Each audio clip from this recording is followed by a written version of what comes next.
Avant de commencer l'histoire, dites-nous d'où vous regardez en laissant un commentaire ci-dessous. Si vous aimez cette vidéo, n'oubliez pas de liker et de vous abonner. Passez une merveilleuse journée. Profitez de l'histoire, tout le monde. Si le chat veut voter, miaou miaou. Si la souris va gagner, quick quick. Sophie fredonnait son nouveau tube, le chat candidat funky, en se balançant légèrement sur sa chaise de bureau tout en empilant des papiers et en utilisant une agrafeuse comme micro. La journée de travail était terminée, et le bâtiment était pratiquement vide. Du moins, c'est ce que Sophie pensait. Vêtue d'une veste un peu trop grande et de chaussures qui claquaient à chaque pas, elle se donnait à fond dans sa performance. Elle exécutait même la chorégraphie, qui incluait un miaou dramatique, un mouvement de tête digne de Broadway et un petit déhanché maladroit, mais derrière elle, quelqu'un était apparu à la porte du bureau. C'était Marcus, le PDG de l'entreprise, l'homme le plus craint, respecté, impassible, qui ne souriait jamais. Et il était là, observant cette performance comme s'il venait de voir un extraterrestre à une heure de grande écoute. Sophie, inconsciente de son public VIP, continuait, « Votez pour le chat. C'est le roi de l'éthique. Il miaule au Sénat. Il est tout simplement fantastique. » Marcus croisa les bras, tenant toujours le dossier qu'il était revenu chercher. Pendant une seconde, juste une seconde, la rigidité de son visage s'estompa. Le coin de sa bouche se releva, presque invisible, mais réel. Il sourit. Pour la première fois en 20 ans, un phénomène plus rare qu'une éclipse solaire ou une année bissextile tombant un vendredi férié. Sophie, en se retournant avec un tourbillon dramatique, se retrouva face à lui. Son cri résonna. Elle laissa tomber une pile de dossiers, trébucha sur la chaise pivotante, se cogna le genou contre le bureau et, dans la panique, fit tomber son sac par terre, répandant rouge à lèvres, chewing-gum et un petit canard en caoutchouc. « Mon patron ninja, vous vous êtes téléporté ici ?» Marcus s'éclaircit la gorge, mais sa bouche tressautait. Il essayait clairement de ne pas rire. « Je suis juste revenu chercher un document oublié, » dit-il d'une voix stable, mais ses yeux trahissaient le chaos intérieur. Sophie, essayant de conserver un peu de dignité en ramassant le canard, dit « Je jure que cette chanson a une profondeur sociale. Elle parle de la représentation féline en politique. » Marcus haussa un sourcil. Sophie se releva, ajustant sa veste dont la fermeture éclair s'était coincée dans ses collants. « Attendez une seconde. » Elle plissa les yeux, examinant son visage comme si elle analysait une peinture précieuse. C'était un sourire, n'est-ce pas? C'était ça, non? Je l'ai vu. Puis-je appeler le New York Times? Marcus détourna le regard, reprenant sa posture sérieuse. Chantes-tu toujours ça quand tu penses que personne ne regarde? Sophie haussa les épaules, encore essoufflée. Seulement quand je suis vraiment heureuse, vraiment fatiguée ou légèrement en manque de sucre. Elle lui tendit les documents, mais en laissa tomber la moitié à nouveau dans le processus. Marcus se baissa pour l'aider, et pendant un instant, leurs regards se croisèrent. Le silence n'était pas aussi gênant qu'il aurait dû l'être. « Votre service est terminé, mademoiselle Sophie ?» Elle ramassa les papiers éparpillés, le visage encore rouge. « Techniquement, oui, mais vous savez comment c'est. Première semaine, je veux montrer mon dévouement et mon sens de l'humour. Être un peu trop. » Marcus l'observa une seconde de plus que nécessaire, puis prit le dossier, se tourna pour partir et dit « Bonne soirée, mademoiselle chat candidat. »« Bonne nuit, patron. » Sophie resta là, tenant le canard en caoutchouc dans la main, les yeux écarquillés et le cœur battant. Elle courut à la fenêtre et regarda Marcus entrer dans l'ascenseur. Il a souri. « Je l'ai vu. Ça vaut un prix. Une prime? Être une augmentation ?» marmonna-t-elle pour elle-même. Dans l'ascenseur, Marcus restait immobile, fixant son reflet dans les portes miroirs. Lentement, le coin de sa bouche se releva à nouveau. Un petit sourire. Le gardien de sécurité dans un coin de l'ascenseur s'étouffa avec sa propre salive. « Monsieur Stone, venez-vous de sourire ?» Marcus ne répondit pas, mais le sourire, maintenant franc, dura jusqu'au rez-de-chaussée. Pendant ce temps, Sophie rangeait le désordre dans le bureau, murmurant. « Bravo, Sophie. Tu viens de chanter une chanson de chat politique funky devant l'homme le plus effrayant de l'immeuble. Si j'ai encore mon badge demain, je considérais ça comme une victoire. Ha! Mais bon, elle avait commencé par un désastre, enchaîné avec un miaou politique et fini par faire rire le patron. Elle recommença à fredonner, dansant cette fois avec le canard en caoutchouc dans la main. Votez pour le chat. C'est le roi de l'éthique. Il miaule au Sénat. Il est tout simplement fantastique. » Et dans l'ascenseur, Marcus essayait encore de comprendre ce qui s'était exactement passé dans ce bureau. Mais une chose était claire.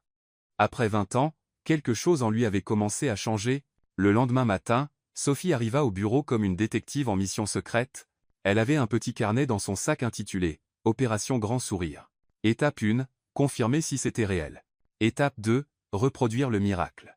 Dans la cafétéria de l'entreprise, Elle s'assit avec Émilie de la comptabilité et Daniel du marketing. « Les amis, vous n'allez pas croire ce qui s'est passé hier », annonça Sophie, remuant son café avec une cuillère en plastique qui faisait un bruit agaçant. « Laisse-moi deviner », dit Émilie, mordant dans un muffin. « Tu as découvert que le café de la machine est fait de poussière de craie ? Non, encore mieux. J'ai fait sourire Monsieur Stone. » Daniel manqua de s'étouffer avec son jus d'orange. « Sophie, ma chérie, tu t'es cogné la tête ? Marcus Stone ne sourirait pas même s'il gagnait à la loterie. Je l'ai vu de ses deux yeux qui seront un jour 6 pieds sous terre, insista Sophie, pointant dramatiquement ses propres yeux. C'était un petit sourire, mais un vrai. Grada, certifié, dents visibles et tout. Émilie secoua la tête. Chérie, je travaille ici depuis 5 ans. J'ai vu cet homme en réunion, présentation, même à une fête de Noël. Son visage ne change jamais. C'est comme s'il était fait de marbre. Du marbre coûteux, ajouta Daniel. Le genre qui coûte plus cher que mon appartement. Sophie tapa du poing sur la table, faisant rebondir les plateaux. Exactement. C'est pourquoi c'était historique. Je dois le faire sourire à nouveau, vous savez, pour la science. Ses deux collègues échangèrent des regards amusés. Et comment comptes-tu faire ça ? Demanda Émilie. Sophie sourit avec l'éclat de quelqu'un qui venait de découvrir le remède à l'ennui corporatif. Avec la même chanson qui a marché hier, le chat candidat funky, quoi ? Daniel fronça les sourcils. Un chef-d'œuvre musical brésilien adapté à la réalité américaine. Vous verrez. Après le déjeuner, Sophie commença sa campagne.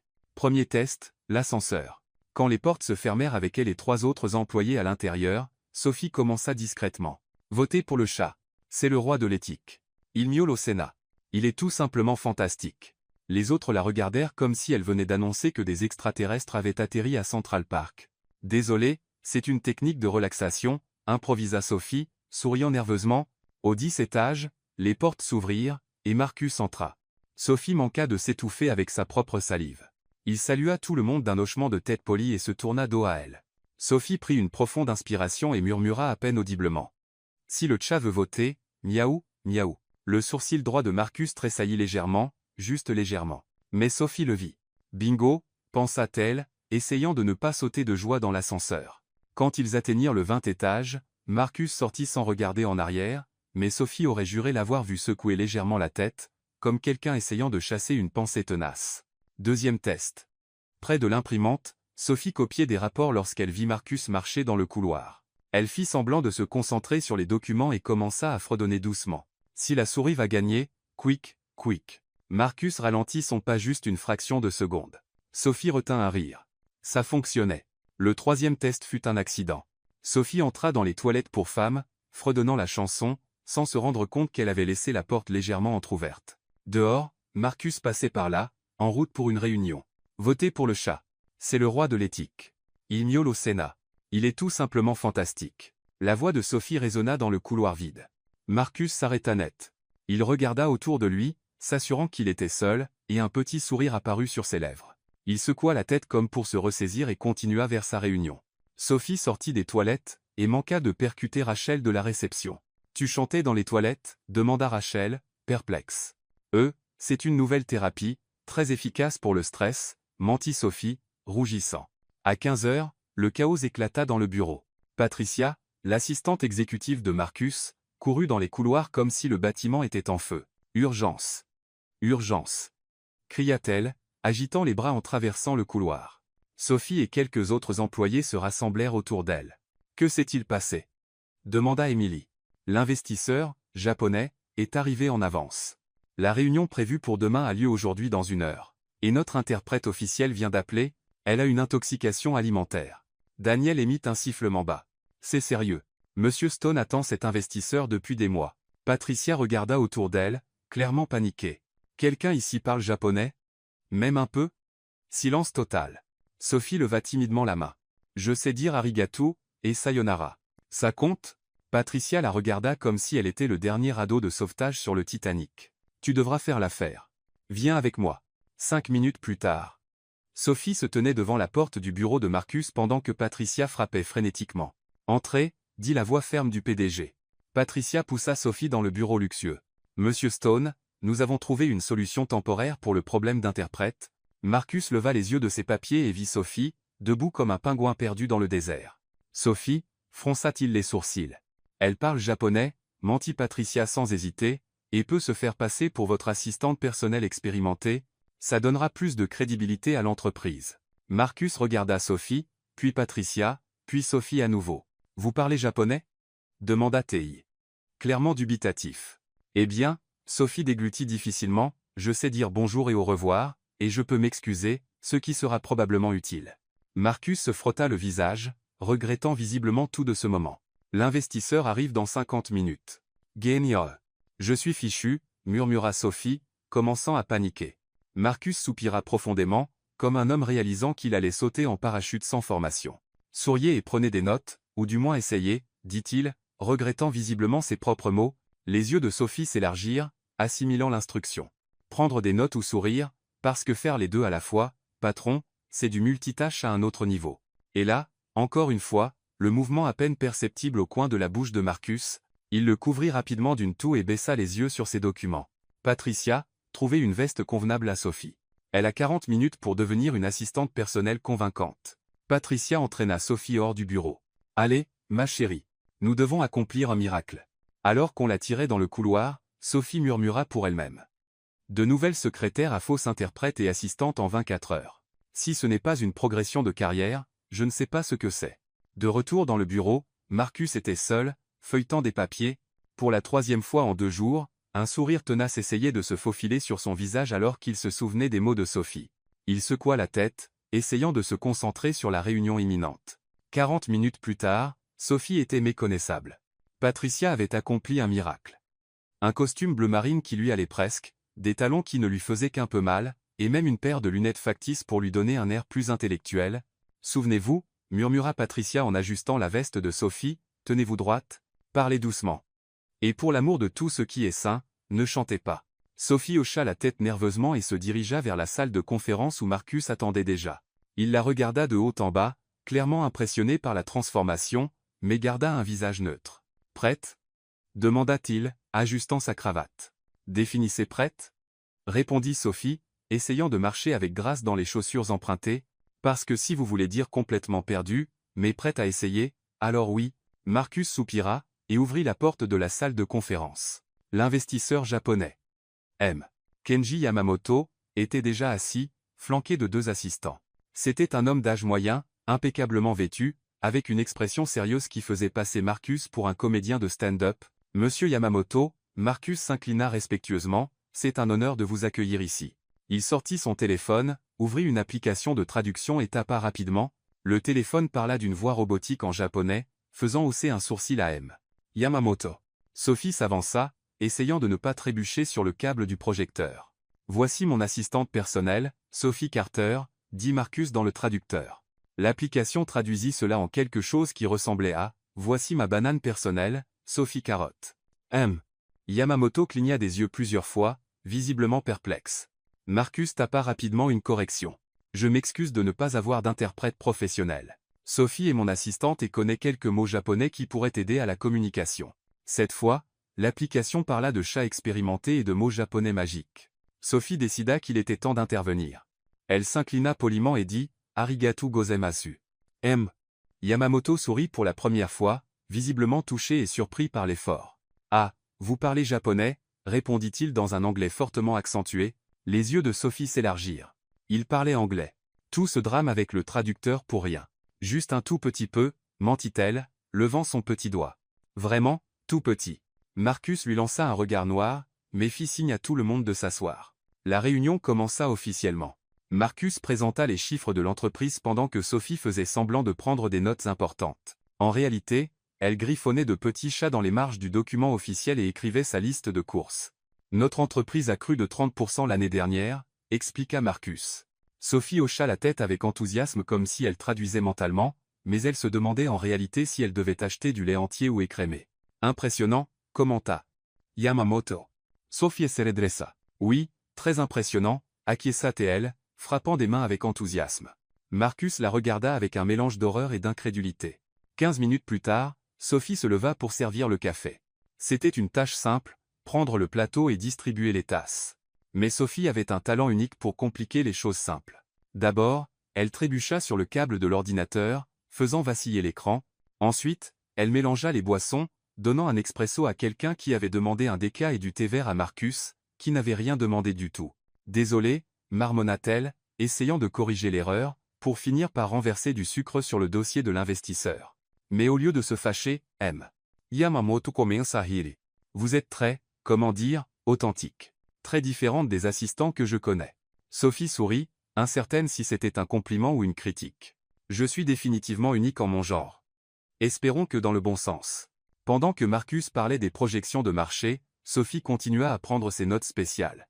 Au lieu d'écrire sur les procès-verbaux officiels, elle griffonnait sur le dos d'un contrat important, esquissant une bande dessinée sur des chats d'affaires. M. Yamamoto le remarqua et se pencha pour regarder. C'est un chat en costume? Sophie rougit. Oui, une métaphore visuelle pour le leadership félin dans le monde corporatif. L'investisseur éclata de rire. Brilliant. Vous, les Américains, êtes tellement créatifs. Marcus observa la scène, incertain s'il devait rire ou pleurer, mais ses yeux brillaient d'une manière qu'il ne reconnaissait pas. C'était de l'amusement pur. Au fil de la réunion, Sophie se détendit et commença à être elle-même. Elle posa des questions idiotes qui menaient à des réponses intéressantes, raconta une blague sur les différences culturelles qui fit rire l'investisseur jusqu'aux larmes, et fit même une petite danse quand Marcus mentionna les mouvements du marché. C'est la réunion la plus divertissante que j'ai jamais eue, déclara M. Yamamoto, essuyant ses yeux. Vous avez rendu ma journée très spéciale. Quand Marcus arriva enfin au point clé, la proposition d'investissement, Sophie décida qu'il était temps pour un toast. Elle prit le jus d'orange restant sur le plateau de collation et leva son verre. Un toast à notre futur partenariat. M. Yamamoto adora l'idée et leva sa tasse de thé. À l'avenir, dit Marcus, levant son verre d'eau. Au succès mutuel, ajouta l'investisseur. Sophie, emportée par l'instant, lâcha, merci beaucoup, samouraï. Tout le monde se figea. 3 longues secondes de silence. Puis M. Yamamoto éclata d'un rire si fort que la réceptionniste à l'étage inférieur l'entendit probablement. Merci samouraï, répéta-t-il, tapant sur la table. C'est fantastique. Français et japonais ensemble, international. Il se tourna vers Marcus. Monsieur Stone, j'accepte la proposition. Cette entreprise a quelque chose de spécial. Vous avez de l'énergie, vous vous amusez, vous êtes différent. C'est exactement ce dont mon entreprise a besoin. Marcus cligna des yeux plusieurs fois, essayant de comprendre ce qui venait de se passer. Sérieux? Demanda Sophie momentanément, oubliant d'utiliser un anglais formel. Très sérieux, confirma M. Yamamoto, riant encore. Sophie, vous êtes une merveilleuse surprise. Après le départ de M. Yamamoto et de ses assistants, toujours riant et discutant de la réunion la plus divertissante de leur vie, Marcus et Sophie restèrent seuls dans la salle. Marcus l'observa en silence pendant un long moment. Sophie essayait d'organiser les papiers griffonnés, mordillant nerveusement sa lèvre. J'ai un peu tout gâché, n'est-ce pas? Murmura-t-elle.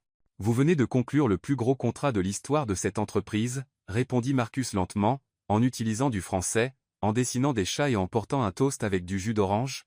Sophie le fixa. C'est bien ou mal? Marcus secoua la tête, comme s'il était confus par ses propres pensées. Vous ne suivez aucune règle, mais d'une manière ou d'une autre, tout fonctionne avec vous. Dans l'ascenseur, descendant au parking, Marcus brisa enfin le silence. Vous continuerez à m'accompagner comme assistante personnelle. Nous avons un autre événement ce soir. Sophie le regarda. Oh, donc maintenant c'est du théâtre corporatif. Y aura-t-il des costumes? Marcus lui lança son regard impatient habituel sans répondre. Mais Sophie aurait juré, une fois de plus, voir ce mouvement à peine perceptible au coin de sa bouche. L'ascenseur atteignit le niveau du parking, et Sophie ne pouvait s'empêcher de se demander dans quelle aventure elle s'était encore embarquée. 6 heures plus tard. Sophie se tenait devant le miroir des toilettes pour dames d'une boutique de robes de luxe, remettant en question tous les choix de vie qu'elle avait faits. Ce n'est pas une robe, c'est un piège, murmura-t-elle, essayant de respirer dans la robe bleu sarcelle qu'elle avait louée à un prix qui mettait sérieusement en danger son budget mensuel. Les talons empruntés à Emily faisaient hurler ses pieds, et le maquillage qu'elle avait appliqué elle-même lui donnait l'air d'essayer d'entrer dans un programme de protection des témoins. Marcus attendait dans le hall de l'hôtel Plaza, impeccable dans son smoking noir. Quand Sophie apparut en haut de l'escalier en marbre, essayant de ne pas trébucher, il resta sans voix pendant quelques secondes. « Vous êtes, commença-t-il. « Ridicule, coupa Sophie, ajustant la robe pour la 10e fois. J'allais dire belle, mais ridicule fonctionne aussi, répondit-il. Et Sophie ne pouvait pas dire si c'était un compliment ou une insulte. La salle de bal était remplie de l'élite new-yorkaise. Les femmes portaient des bijoux valant plus cher que des voitures, discutant avec des hommes dont les montres valaient des appartements entiers. Sophie jeta un coup d'œil autour d'elle et murmura. Je me sens comme une pizza de micro-ondes à un banquet français. Marcus faillit sourire, mais se retint. Souriez et soyez vous-même. Ça a fonctionné avec l'investisseur japonais. Être moi-même est exactement ce qui m'a mené ici, murmura Sophie, attrapant une flûte de champagne sur un plateau qui passait. La première heure fut un défilé d'introductions gênantes. Sophie saluait les milliardaires comme s'ils étaient des voisins de son immeuble et répondait aux questions sur l'art contemporain avec des commentaires sur les dessins animés. Et vous, ma chère, que pensez-vous du dernier travail de Thomson ? Demanda une femme aux cheveux platine portant un collier de perles. Sophie mâchait un canapé au saumon comme s'il s'agissait d'une collation de poulet frit. Oh, je préfère les classiques, vraiment. Tom et Jerry ne se démodent jamais. La femme cligna des yeux, perplexe, mais Marcus redirigea rapidement la conversation. Plus tard, Sophie discutait avec un groupe lorsqu'elle repéra un homme à moustache, vantant bruyamment ses yachts. J'ai 3 navires, vous savez, un en France, un autre aux Bahamas. Sophie interrompit innocemment. Waouh. Monsieur Moustache, vous devez passer plus de temps en mer qu'un pirate. L'homme devint rouge. Les gens autour d'eux s'étouffèrent avec leur boisson, et Marcus dut simuler une quinte de tout pour cacher son rire. C'est Monsieur Baxter, corrigea l'homme, clairement offensé. Désolé, Monsieur Baxter Moustache, répondit Sophie sincèrement, ne comprenant pas ce qu'elle avait fait de mal. Marcus la tira rapidement de l'autre côté de la salle de bal. Sophie, vous ne pouvez pas donner des surnoms comme Monsieur Moustache au mania milliardaire. Mais il a une moustache, protesta-t-elle, et une très belle, d'ailleurs. C'est alors que la soirée prit une tournure inattendue. Une femme éblouissante dans une robe rouge qui coûtait certainement plus cher que la voiture entière de Sophie s'approcha avec un sourire qui n'atteignait jamais ses yeux. Marcus, chéri, dit-elle d'une voix soyeuse qui sonnait comme du miel empoisonné. Sophie vit immédiatement le corps de Marcus se tendre. Isabella, répondit-il sèchement. Isabella était tout ce que Sophie n'était pas. Grande, élégante, avec des cheveux blonds parfaitement coiffés et une posture qui criait « J'appartiens ici ». Ses yeux bleus glacés scrutèrent Sophie de la tête aux pieds comme si elle évaluait un article d'occasion. « Et qui est cette petite créature » demanda Isabella avec un faux sourire. « Sophie Carter, mon assistante », répondit Marcus rigidement. « Oh, comme c'est mignon », gloussa Isabella, mais ce n'était pas un rire chaleureux. Marcus a toujours eu un faible pour les employés inhabituels. Sophie sentit son sang bouillir. Inhabituel dans le sens de ne pas être fausse, des ongles à la personnalité. Le sourire d'Isabella vacilla une fraction de seconde, puis revint rapidement. « Marcus, chéri, nous devons parler seuls, dit-elle, ignorant complètement Sophie et saisissant possessivement le bras de Marcus. Je suis sûr que tu es fatigué de cette phase rebelle. Pourquoi ne pas revenir à ce que nous avions ? Nous étions parfaits ensemble. » Marcus regarda Sophie, puis Isabella, clairement mal à l'aise. Sophie pouvait voir la panique monter dans ses yeux, et puis il fit quelque chose de totalement inattendu. « En fait, Isabella, je suis fiancé. » La salle de bal entière sembla se taire. Les yeux d'Isabella s'élargirent, et Sophie faillit laisser tomber sa flûte de champagne. « Fiancé » répéta Isabella, stupéfaite. « À qui » Marcus prit une profonde inspiration et regarda directement Sophie. « À Sophie. » Sophie s'étouffa spectaculairement avec le champagne, toussant si fort que la moitié de la salle se tourna pour regarder. « Quoi » parvint-elle à s'exclamer entre 2 quintes de tout. Marcus saisit rapidement sa main et força un sourire, presque romantique si Sophie ne connaissait pas déjà son expression habituelle de pierre. Elle le fixa, les yeux écarquillés. Le monde entier semblait figé à cet instant. Isabella était pâle comme un linge, et Sophie pouvait entendre les murmures se propager dans la salle de bal comme un feu de forêt. « Ça va me coûter combien » murmura Sophie à travers un sourire crispé. « Parce que je facture cher pour jouer l'amour en public. » Marcus serra sa main plus fort. « Tout ce qu'il faudra. S'il te plaît. » Sophie jeta un coup d'œil autour d'elle. Tous ces gens riches et puissants la regardaient comme si elle était un animal rare de zoo. Isabella semblait silencieusement planifier une vengeance élaborée. Et puis Sophie fit ce qu'elle faisait de mieux. Elle improvisa. Elle se tourna vers Isabella avec un sourire doux. « Désolée, Isabella, c'est ça ? Vous devrez trouver un autre ex à reconquérir. Celui-ci est déjà pris. » Isabella resta là, bouche bée. Autour d'eux, l'élite new-yorkaise murmurait avec excitation, regardant le drame se dérouler comme une série télévisée en direct. « C'est ridicule, » lança Isabella, retrouvant son sang-froid. « Vous deux, vous vous connaissez à peine. »« L'amour n'a pas de chronomètre, ma chère, » répondit Sophie, jouant pleinement le rôle. « Parfois, il frappe de nulle part, comme la foudre. » Marcus la regarda avec un mélange de terreur et d'admiration. À ce moment, un homme avec une caméra professionnelle s'approcha. « Monsieur Stone, je suis de New York Social.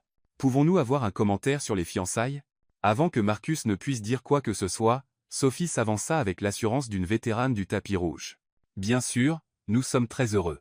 Marcus est un homme merveilleux, même si son goût musical est discutable. Le reporter griffonna frénétiquement dans son carnet. Et quand aura lieu le mariage? Sophie lança un regard à Marcus, qui semblait mentalement calculer le coût de quitter le pays. Bientôt, dit-il, la voix légèrement étranglée. Le lendemain matin, les potins étaient partout, couvertures de magazines, blogs de célébrités, fils d'actualité, le PDG solitaire annonce des fiançailles surprises avec une secrétaire exotique. Sophie se réveilla avec son téléphone qui vibrait sans arrêt. Elle grogna et ouvrit le premier titre qu'elle vit. Là, une photo d'elle et Marcus se tenant la main. Elle semblait complètement choquée, et lui avait l'air d'avoir avalé un citron entier. Secrétaire exotique, lut-elle à haute voix. Eh bien, au moins ils n'ont pas dit bizarre. Son téléphone sonna à nouveau. Marcus, répondit-elle. Sophie, nous devons parler de toute urgence. 1 heure plus tard, Sophie était assise dans le bureau de Marcus, regardant une pile de journaux et de magazines étalés sur son bureau. Chaque couverture arborait une variante du même titre, Romance éclair, Cendrillon corporative, et son préféré, le PDG mystérieux trouve enfin l'amour avec une employée hilarante. Hilarante, dit Sophie, prenant le magazine et le secouant. Au moins, ils ont reconnu mon talent comique. Marcus se tenait près de la fenêtre, regardant la foule de photographes campés sur le trottoir devant l'immeuble. D'except paparazzis. Murmura-t-il. 17 personnes avec des caméras professionnelles attendant de documenter chacun de nos mouvements. Sophie le rejoignit à la fenêtre et fit un signe joyeux au photographe. Les flashs commencèrent immédiatement. Sophie, Marcus la tira de la fenêtre. Ne fais pas ça. Pourquoi pas? Ils ont l'air sympas. Celui-là m'a même souri en retour. Marcus passa une main dans ses cheveux, un geste que Sophie commençait à reconnaître comme son indicateur de stress maximal. Nous devons parler de ça, dit-il, désignant vaguement les magazines. Sophie s'assit sur la chaise en face de son bureau et croisa les jambes. That sort, patron. Parlez. La situation est hors de contrôle, hésita-t-il, mais être que ce n'est pas entièrement mauvais. Que voulez-vous dire? Marcus s'assit derrière le bureau et joignit les mains. Le conseil d'administration est ravi. Notre image publique n'a jamais été meilleure. Les actions ont augmenté de 3% ce matin. Sophie hocha lentement la tête. Continuous. Et il y a un contrat important en cours avec Thomson et Associés. C'est une entreprise familiale traditionnelle. Ils valorisent les relations personnelles solides. Un PDG célibataire de 35 ans les faisait douter de ma stabilité. Sophie commença à comprendre où cela menait. Vous voulez que je continue à faire semblant d'être votre fiancé pour un temps limité, juste jusqu'à ce que nous concluions le contrat? Sophie se pencha en arrière dans la chaise, étudiant son visage. Et qu'est-ce que j'y gagne? Marcus cligna des yeux, clairement pas préparé à ce qu'elle négocie. Que voulez-vous dire? Qu'est-ce que vous y gagnez? Marcus, chérie, dit Sophie d'un ton doux qui ne trompait absolument personne, faire semblant d'être follement amoureuse de quelqu'un qui a l'éventail émotionnel d'une planche à repasser, c'est du travail. Je mérite une compensation. Il la fixa pendant un long moment. Quelle Henry compensation? Sophie afficha un sourire qui aurait rendu fier n'importe quel vendeur. Premièrement, une augmentation, 20%. 10, répondit Marcus instantanément. Quince. Deuxièmement, du temps libre supplémentaire, tous les vendredis après-midi. Impossible. Alors tous les lundis matins. Marcus soupira. D'accord. Troisièmement, un service de voiture pour tous les événements publics. Mes pieds ne se sont toujours pas remis des talons d'hier. Accepté. Quatrièmement, du chocolat au bureau. Du bon, pas ces barres de distributeurs qui ont le goût de carton sucré. Marcus sembla sincèrement perplexe. Du chocolat? Du chocolat suisse ou belge, à vous de choisir. Pourquoi du chocolat? Parce que faire semblant d'être amoureuse me donne faim, et une Sophie affamée est une Sophie grincheuse. Et croyez-moi, vous ne voulez pas d'une Sophie grincheuse pendant tout ce cirque. Marcus réfléchit, puis dit, d'accord. Autre chose? C'est tout pour l'instant, mais je me réserve le droit de renégocier si la situation devient plus compliquée. Ils se serrèrent la main, scellant l'accord le plus surréaliste qu'aucun d'eux n'avait jamais conclu. 2 heures plus tard, Sophie découvrait déjà que jouer la fausse fiancée était un travail étonnamment difficile. Le téléphone ne cessait de sonner avec des demandes d'interview, des invitations à des événements et même des offres de télé-réalité. Une télé-réalité? Répéta Sophie à Patricia, qui notait toutes les demandes. L'amour au travail, lut Patricia sur un papier.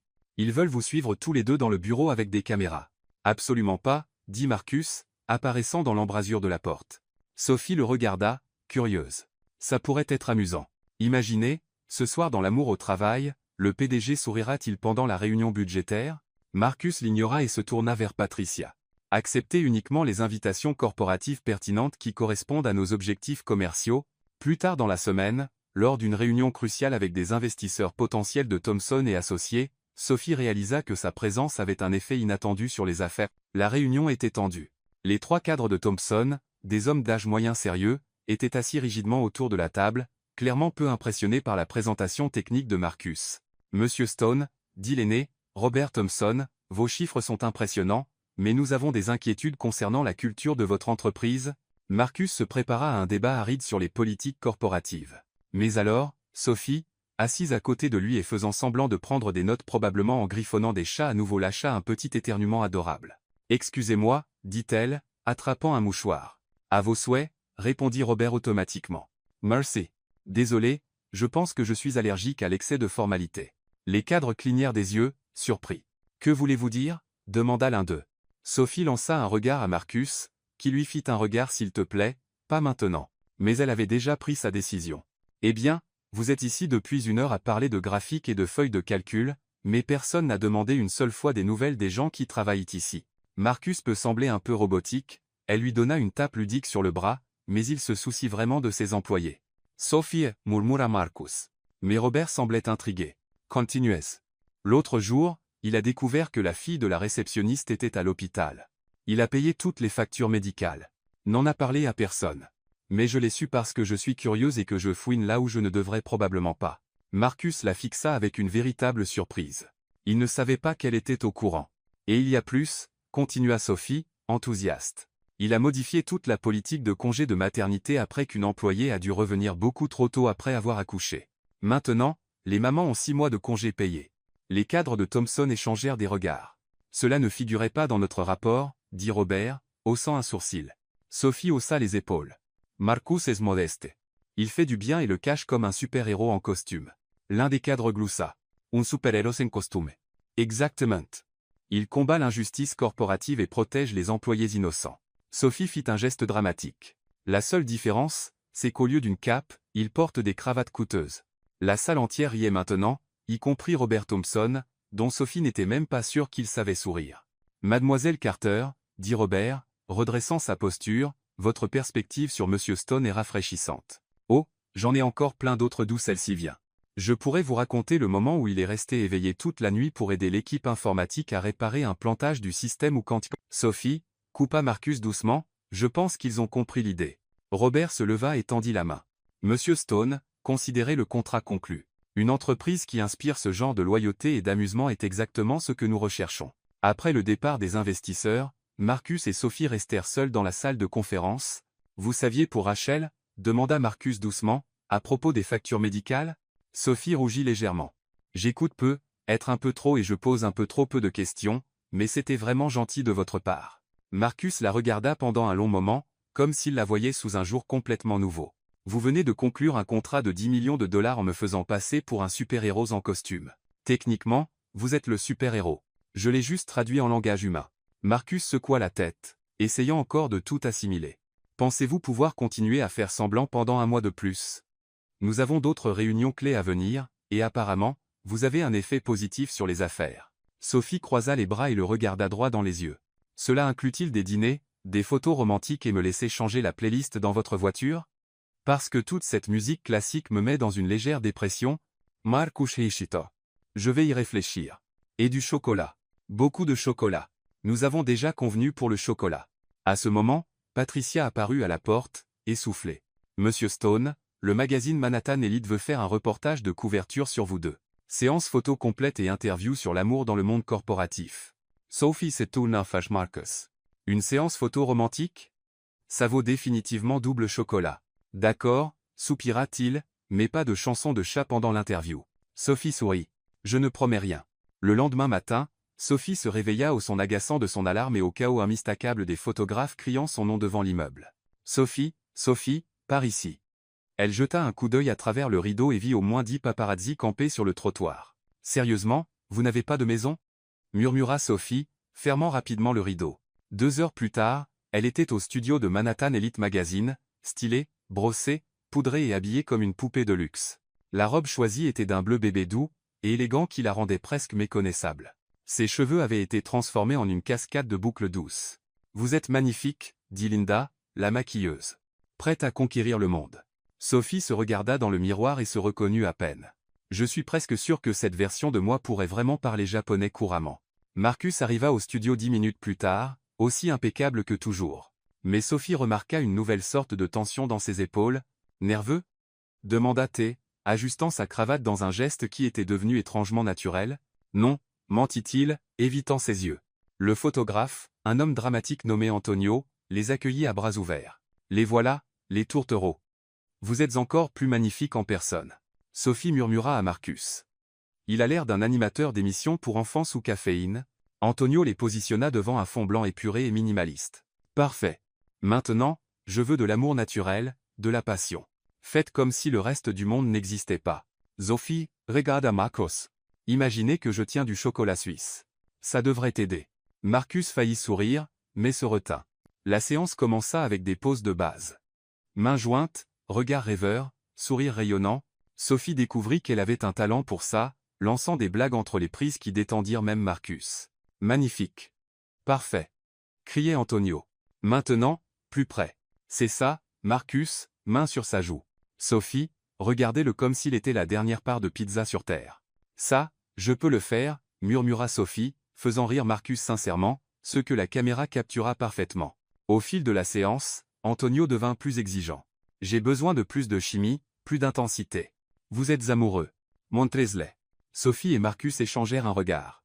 Ils savaient tous les deux qu'ils faisaient semblant, mais il y avait quelque chose dans l'air, une tension qu'aucun d'eux ne pouvait tout à fait définir. Et si on faisait une petite danse ? Suggéra Antonio. Quelque chose de romantique, intime. Une chanson instrumentale douce commença à jouer. Marcus hésita, puis tendit la main. Sophie la prit, et ils commencèrent à bouger lentement, doucement. Vous dansez bien, murmura Sophie, un peu surprise. Leçons obligatoires dans l'enfance. Répondit-il. Ma mère insistait. La mienne insistait pour que j'apprenne à changer un pneu. Différentes priorités. Marcus gloussa doucement, et Sophie sentit un étrange papillotement dans son estomac. Ce n'était pas la fin. Parfait. Parfait. S'exclama Antonio, prenant des photos à toute vitesse. Mais j'ai besoin de plus. Plus de passion. Place. Peut être un baiser. Sophie sentit le corps de Marcus se tendre immédiatement. Un baiser ? Répéta-t-elle, la voix légèrement plus aiguë que d'habitude. Juste un petit baiser, insista Antonio. Pour la couverture, ça sera iconique. Sophie regarda Marcus, qui semblait mentalement calculer s'il pouvait creuser un tunnel pour sortir du studio. Ce n'est pas obligé d'être un vrai baiser, murmura-t-elle. Juste les lèvres qui se touchent, comme au théâtre. Marcus hocha la tête rigidement. Comme au théâtre. Ils se mirent en position. Marcus posa doucement ses mains sur le visage de Sophie. Elle ferma les yeux, se préparant mentalement à un baiser de scène. Mais le destin, visiblement d'humeur humoristique, avait d'autres plans.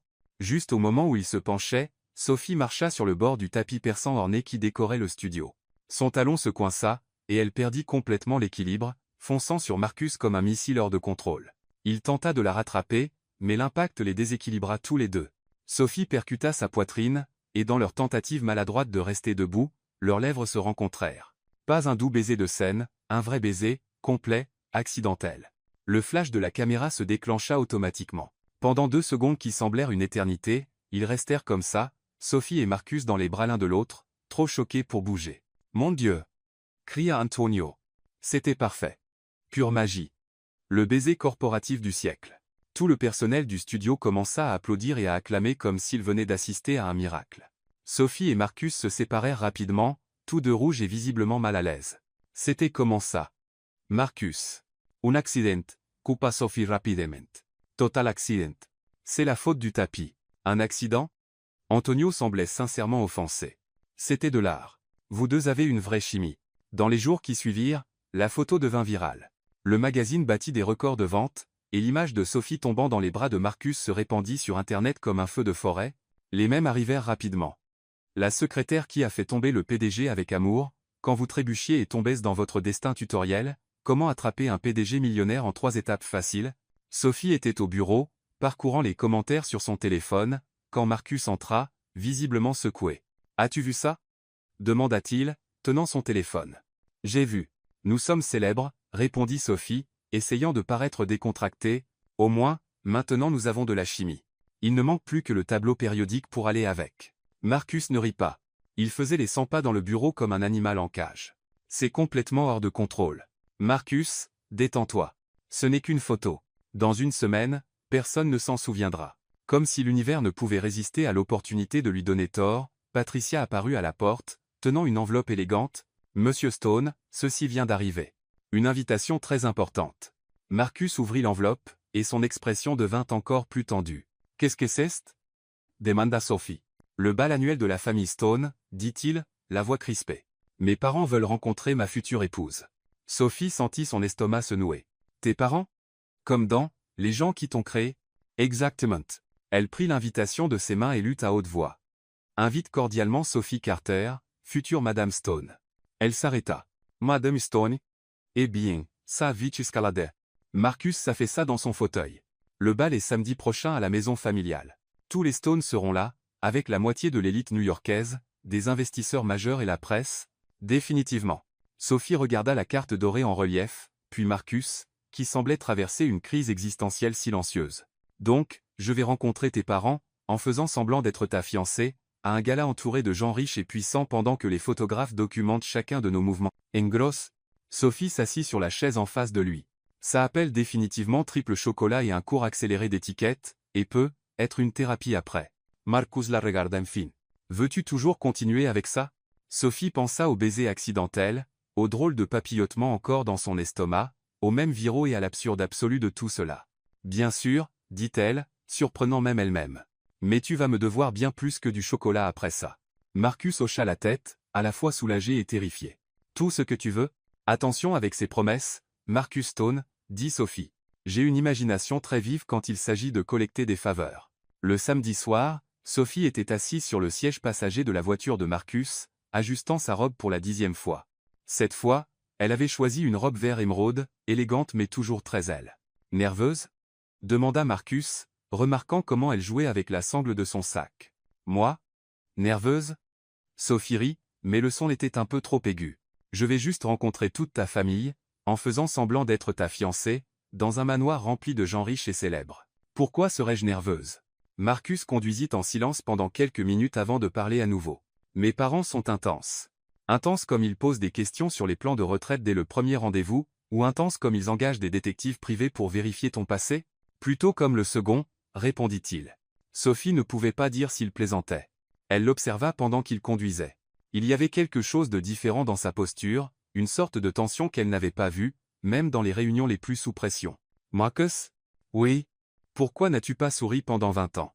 La question sortit plus directement qu'elle ne l'avait prévu. Marcus faillit appuyer sur les freins. Quoi? Tout le monde dans l'entreprise en parle. Marcus Stone ne sourit jamais. On n'a plus de chance de voir une licorne que le patron rire. Mais pourquoi exactement 20 ans? Marcus resta silencieux, si longtemps que Sophie pensa qu'il ne répondrait pas. Enfin, d'une voix basse, il dit « J'ai perdu quelqu'un d'important ». Sophie sentit le poids de ses mots. Elle avait touché quelque chose de délicat. « Je suis désolé. Tu n'avais pas à. » C'était mon frère jumeau, interrompit Marcus doucement. Ethan. Nous étions identiques, mais il était mon opposé. Toujours en train de rire, toujours à faire rire tout le monde. Sophie ne dit rien. Elle l'attendit. Il est mort dans un accident de voiture quand nous avions 15 ans. Il revenait d'une fête. Il voulait me surprendre avec quelque chose de stupide qu'il avait acheté. Marcus fit une pause. Après ça, sourire semblait mal, comme si je trahissais sa mémoire. Les yeux de Sophie se remplirent de larmes. Marcus, ce n'est pas stupide. C'est humain. Elle prit une inspiration. Penses-tu vraiment que ton frère aurait voulu que tu arrêtes de sourire à cause de lui? Marcus ne répondit pas, mais quelque chose dans son expression s'adoucit. Je parie qu'il était le genre de personne qui faisait rire tout le monde, même quand il était triste, continua Sophie doucement. Et s'il était là maintenant, je parie qu'il plaisanterait sur le fait que tu fais semblant de sortir avec l'employée la plus maladroite de l'entreprise. Cette fois, Marcus sourit. Un petit sourire, réel. Il t'aurait adoré. Tu as le même sens de l'humour discutable. Sophie lui rendit son sourire. Donc, quand je te fais rire, ce n'est pas une trahison. C'est un souvenir. 15 minutes plus tard, ils arrivèrent au manoir Stone. Sophie regarda par la fenêtre et déglutit difficilement. Ce n'est pas une maison. C'est un petit pays. Le manoir était immense, avec des jardins parfaitement entretenus et une allée circulaire déjà remplie de voitures de luxe. Dernière chance de fuir, plaisanta Marcus, bien que Sophie pouvait voir qu'il était nerveux aussi. Et rater l'occasion d'entendre toutes les histoires embarrassantes que tes parents ont sur toi? Pas question. Ils entrèrent dans le grand hall, décoré de fleurs blanches et dorées. Les invités étaient exactement comme Sophie les avait imaginés, élégants, sophistiqués, et tous semblaient savoir instinctivement où trouver les flûtes de champagne les plus chères. Marcus. Une voix féminine chaleureuse appela. Une femme gracieuse aux cheveux argentés, coiffée à la perfection, avec un sourire radieux, s'approcha. Sophie sut immédiatement que c'était la mère de Marcus. Ils avaient les mêmes yeux. Maman. Marcus embrassa sa joue. Voici Sophie. Sophie. Margaret Stone saisit les deux mains de Sophie avec une chaleur sincère. Enfin, j'avais hâte de rencontrer la femme qui a fait sourire mon fils à nouveau. Madame Stone, c'est un plaisir, dit Sophie, essayant de canaliser son élégance intérieure. Margaret, ma chérie. Et laissez-moi dire que vous êtes encore plus belle en personne que sur toutes ces photos de magazine. Sophie rougit. Vous êtes trop gentille. Edward. Appela Margaret à un homme distingué de l'autre côté de la pièce. Viens rencontrer notre future belle-fille. Edward Stone était une version plus âgée de Marcus. Sérieux, mais avec des yeux bienveillants, il salua Sophie poliment, mais elle pouvait sentir qu'il l'étudiait attentivement. Donc, vous êtes la fameuse secrétaire qui a conquis notre PDG, dit Edward. Techniquement, je l'ai conquis avec une chanson sur des chats politiques, répondit Sophie avec un sourire. Ce n'était pas vraiment un plan magistral. Margaret éclata de rire. Diadore. Marcus a toujours été si sérieux. Il a besoin de quelqu'un pour le détendre. Maman, murmura Marcus, clairement embarrassé. Quoi? C'est vrai. Margaret c'est tout navage Sophie. Saviez-vous que quand il était petit, il faisait des présentations professionnelles avec ses peluches? Margaret, avertit Edward doucement, mais il souriait. J'ai besoin d'entendre cette histoire, dit Sophie, visiblement ravie. Il avait 7 ans et organisait une réunion avec tous ses ours en peluche pour discuter de la répartition équitable des jouets dans la chambre, partagea Margaret fièrement. Il faisait même des graphiques. Sophie regarda Marcus, qui était maintenant visiblement rouge. Des graphiques à 7 ans? C'était une phase, marmonna-t-il. C'était adorable, corrigea Margaret. Il a toujours été spécial, et maintenant il a trouvé quelqu'un d'aussi spécial. Sophie ressentit une soudaine pointe de culpabilité. La joie de Margaret était réelle, et Sophie lui mentait en plein visage. La soirée continua agréablement. Sophie se mêla aux parents de Marcus, entendit d'autres histoires d'enfance adorables et embarrassantes, et fit même rire Edward Stone avec son imitation dramatique de l'accent de l'investisseur japonais, mais alors qu'elle tendait la main pour prendre une flûte de champagne, une voix la figea sur place. Quelle coïncidence de vous voir ici. Sophie se tourna. Là était Isabella, rayonnante dans une robe rouge qui coûtait probablement plus cher que le loyer annuel de Sophie. Isabella, dit Marcus sèchement. Bonjour, les tourtereaux. Le sourire d'Isabella était glacial. Comment ça va? Toujours en train de jouer à la maison? Pardon? Sophie fronça les sourcils. Isabella s'approcha, baissant la voix dans un ton moqueusement conspirateur. Vous êtes-vous rencontrés aux ressources humaines ou sur le plateau de faites semblant? Sophie sentit son estomac se nouer mais garda un visage neutre. Je ne suis pas sûre de suivre. Oh, s'il vous plaît, rit doucement Isabella. Pensez-vous vraiment que quelqu'un croit à cette comédie? Une secrétaire insignifiante qui devient soudainement la fiancée du PDG le plus inaccessible de New York? Marcus avance. Isabella, vous êtes. Je suis juste réaliste, interrompit-elle sèchement. Et il se trouve que j'ai des preuves que votre chère Sophie est une opportuniste professionnelle. Des messages, des contacts douteux, un passé très intéressant. Sophie savait que c'était un mensonge, mais Isabella le dit avec une telle assurance calme et venimeuse qu'elle commença à douter d'elle-même pendant une demi-seconde. Vous avez le choix, continua Isabella, savourant chaque mot. Admettez que cette petite histoire d'amour est une farce, ou demain tout le monde saura exactement qui est vraiment Sophie Carter. Sophie prit une profonde inspiration et sourit. Isabella, ma chère, vous faites beaucoup de bruit pour rien. Vous savez ce que je pense? Je pense que Marcus vous manque et que vous inventez des histoires pour attirer l'attention. C'est un peu désespéré. Le visage d'Isabella vira au cramoisi. Comment osez-vous? J'ose parce que j'ai juste assez de classe pour reconnaître un drame inutile, dit Sophie, toujours souriante. Maintenant, si vous voulez bien m'excuser, je vais danser avec mon fiancé. Elle prit la main de Marcus et l'éloigna d'Isabella, bien qu'elle pût sentir sa tension irradier à travers sa prise. Il était secoué. 1 heure plus tard, dans la voiture devant l'appartement de Sophie, le silence pesait lourd entre eux. Elle pourrait bluffer, dit Sophie, essayant de détendre l'atmosphère. Et si elle ne bluffe pas, eh bien, nous ferons face ensemble. Ce n'est pas comme si nous étions de vrais criminels. Marcus se gara devant son immeuble mais ne fit aucun mouvement pour déverrouiller les portes ou dire au revoir. Sophie, combien ça t'est? Marcus, regarde-moi. Elle se tourna vers lui, les yeux fermes. Peu importe ce qu'Isabella fait. Nous allons nous en sortir. Tu vas t'en sortir. Il y avait quelque chose de différent dans l'air maintenant. La tension avait changé. Ce n'était plus à propos du mensonge, d'Isabella, ou des médias. C'était autre chose, quelque chose de réel. Marcus la regardait comme s'il la voyait vraiment pour la première fois. Tu es incroyable, murmura-t-il. Je sais, dit Sophie avec un sourire doux, plus doux que d'habitude. Il se pencha en première. Cette fois, ce n'était pas un accident. Pas pour une caméra, pas pour le spectacle. C'était réel. Et quand leurs lèvres se rencontrèrent, Sophie sentit quelque chose s'enclencher, comme une dernière pièce de puzzle glissant parfaitement en place. Quelques instants plus tard, ils montaient les escaliers jusqu'à l'appartement de Sophie, s'embrassant toujours, riant, trébuchant avec les clés, les chaussures et l'un sur l'autre, tombant dans quelque chose qu'ils ne pouvaient pas encore nommer mais n'en avaient pas besoin. Cette nuit-là, pour la première fois, ils ne firent pas semblant. Le lendemain matin, Sophie se réveilla à l'odeur du café et du pain grillé brûlé. Elle trouva Marcus dans sa petite cuisine, fronçant les sourcils devant le grille-pain comme s'il l'avait personnellement offensé. « Bonjour », dit-elle, la voix encore épaisse de sommeil. « Bonjour. » Il sourit. « J'espère que tu aimes tes œufs légèrement carbonisés. Ta cuisine est un défi, » rit Sophie, s'approchant derrière lui. « C'est parfait. » Et pour la première fois depuis très longtemps, rien de ce qu'elle disait n'était du faux. Ils passèrent tout le dimanche cloîtrés dans l'appartement de Sophie, mangeant de la pizza à emporter et regardant de terribles comédies romantiques à la télévision. C'était surréaliste de voir le PDG le plus craint de New York allongé sur son vieux canapé, riant à une comédie romantique ringarde des années 90. « Tu sais, j'ai vu ce film genre 15 fois, » dit Sophie, allongée contre son épaule. « Pourquoi quelqu'un regarderait le même film 15 fois ?» demanda Marcus, sincèrement perplexe. « Parce que parfois, tu as besoin de quelque chose de prévisible, quelque chose où tu sais que tout va bien se passer. » Il la regarda avec cette douceur silencieuse qu'elle commençait à reconnaître. « Comment fais-tu pour que les choses simples semblent si profondes ?»« Talent naturel, » dit-elle, volant une part de sa pizza, ça et la capacité de manger la nourriture des autres sans culpabilité. Ils rirent tous les deux, et pour la première fois en semaine, aucun d'eux ne faisait semblant de quoi que ce soit. Le lundi matin, Sophie entra dans le bureau en fredonnant doucement. Elle pouvait encore goûter le baiser d'adieu que Marcus lui avait donné juste avant qu'ils ne se séparent sur différents étages de l'immeuble, maintenant les apparences, mais son sourire était complètement réel. Mais dès qu'elle entra dans le bureau, elle sut que quelque chose n'allait pas du tout. Emily courut vers elle. « Sophie, hast du Wucha? Vous quoi ?» Emily lui montra son téléphone. L'écran était rempli de commentaires haineux et de captures d'écran de conversations que Sophie n'avait jamais eues. Sophie Carter, la vérité sur l'opportuniste qui a trompé le PDG. Des messages exposés révèlent un plan pour escroquer un millionnaire. La secrétaire avide avait tout planifié. Dès le début, Sophie prit le téléphone avec des mains tremblantes.